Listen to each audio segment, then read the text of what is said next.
உன் பிள்ளைகளுக்கு என்றென்றும் சுதந்திரமாய் இருக்க கடவுள் என்று சொல்லப்படுகிற வார்த்தை, நீ உண்டாக்கி வைத்திருக்கிற வீடு, நீ உண்டாக்கி வைக்கிற தொழில், நீ உண்டாக்கி வைத்திருக்கிற நல்ல பொக்கிஷங்கள், உன் பிள்ளையின் பிள்ளைகள் அதிலே நடந்து அதிலே வாழ்ந்து செழித்து பிழைத்திருப்பார்கள்.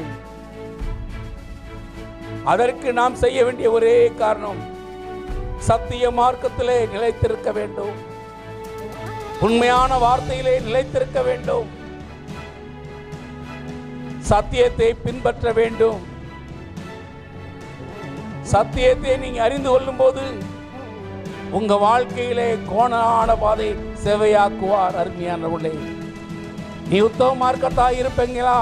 ஆனால் உங்களுக்கு பாடுகள் இருக்குமே, ஆனால் வேதனைகள் இருக்குமே, ஆனால் சோர்ந்து போகாதீர்கள்.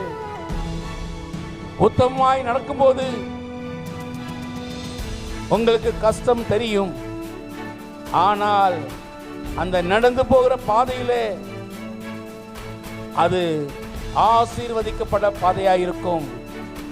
அந்த உத்தமத்திலே நடந்து போகிற பாதை நீ கால் வைக்கும் தேசம் பாலும் தேனும் ஓடுகிற தேசமாய் மாற்றுவார். ஏனென்றால் நீ உத்தமமாய் நடக்கிறபடினாலே உன் நடக்கிற இடம், நீ மிதிக்கிற தேசம் உனக்கு தருவேன் என்று ஆண்டவர் சொல்லுகிறார்.